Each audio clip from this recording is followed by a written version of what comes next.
දරුවෙක් දෙමව්පියන්ට ගුරුවරුන්ට බොරු කියන්න තියෙන ලොකු හේතුවක් තමයි බය.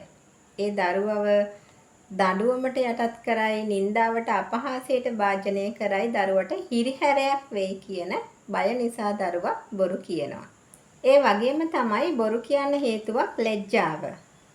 දරුවව අනිත් දරුවන් සමග තක්සේරු කරයි, ඒ දරුවව අවතක්සේරුවටපත් වෙයි. ඒ නිසා දරුවව ලැජ්ජාවටපත් කරයි කියන සිතුවිල්ල නිසාත් දරුවෝ බොරු කියන්න පෙළඹෙනවා. තව හේතුවක් තමයි දෙමාපිය ගුරුවරුන්ගේ තියෙන ඉහළ අපේක්ෂාවන්. ඒ අපේක්ෂාවන් බිඳ වැටුනහම එයාලට මොකක්ද වෙන්නේ කියන ඒ සිතුවිල්ල පරාජිත හැඟීමක් ඇති වෙයි කියලා හිතලත් බොරු කියන්න පෙළඹෙනවා. ඒ වගේම තමයි දරුවෙක් මීට කලින් බොරුවක් කියලා දඬුවම් වලින් ගැලවිලා තියෙනවා නම් ඒ අත්දැකීම හිත යට තියෙනවා නම් ඒ දරුවට හිතෙනවා බොරුවක් කියලා මේ අවස්ථාවෙනුත් මග ඇරලා ගිහිල්ලා දඬු වෙමින් ලැජ්ජාවෙන් සහ අපහසුතාවයෙන් මිදෙන්න.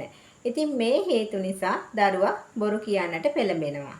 ඉතින් මේ විදිහට බොරු කියන දරුවෙක්ව ඒ බොරු කීමෙන් මුදව ගන්න අපි මොනවද කරන්න ඕන කියලා දැන් ඔබේ හිත විමසිලිමත් වෙනවා ඇති. දරුවට ගැටලුවක් තියෙනවනේ. දරුවාගේ ගැටලුව ඉස්සෙල්ලාම ඔබ පිළිගන්න. ඊට පස්සේ දරුවට ආරාධනා කරන්න පුතාගේ ලකුණු අඩුයි නේද? එන්න අපි කතා කරලා බලමු මොකද කරන්න පුළුවන් කියලා. ඕනම ගැටලුවකට විසඳුම් තියෙනවා.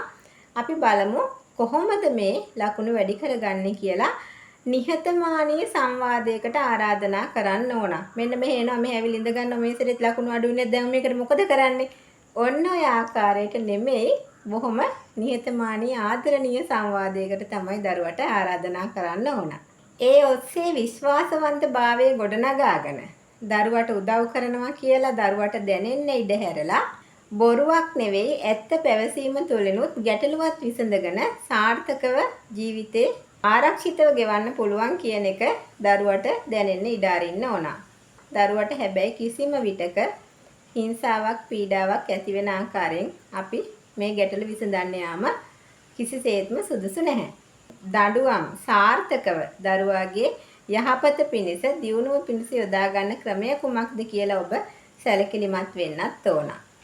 ඒ වගේම තමයි දරුවට කෙටි කාලීන ඉලක්ක සකසලා ඒ ඉලක්කවලට යන්න ඔබ උදව් කරනවා කියලා මේ ගැටලුව විසඳ ගන්න පුංචි පුංචි ඉලක්ක දෙන්න ඕන. ඒ කියන්නේ ලකුණු 10ක් 15ක් අරන් තියෙන දරුවට ලකුණු 30ක් නෙවෙයි එකපාර 20කට කොහොමද යන්නේ කියලා වගේ කෙටි ඉලක්කයක් සපයපුවාම මේ දරුවා බොහොම පහසුවෙන් හා විශ්වාසයෙන් අනවශ්‍ය ආතතියකින් තොරව මේ ඉලක්ක ළඟා කර ගන්නවා. ඉතින් ඒ නිසා ඔබ උපක්‍රමශීලී වෙන්න ඕන දරුවාව සංවර්ධනය කරගන්නට. මේ හැම මොහොතකම ඔබ දරුවගේ හැඟීම් තේරුම් ගත්ත බුද්ධිමත් දෙමාපිය රැක බලා ගන්නෙක් විදිහට තමයි කටයුතු කරන්න ඕන. මේ පාර ලකුණු අඩුයි නේද? කමක් නෑ අපි කොහොම හරි ලකුණු වැඩි කරගන්න උත්සාහ කරමු. අපේ සහයෝගයත් අරගෙන කතා බහ කරලා පුතාට දුවට පුළුවන් ලකුණු වැඩි කරගන්න කියන විශ්වාසය සහ ධෛර්යය දෙන්න ඔබ සමත් වෙන්න ඕන. ඉතින් මේ සඳහා ඔබෙත් කුසලතාවයක් තියෙන්නට ඕන.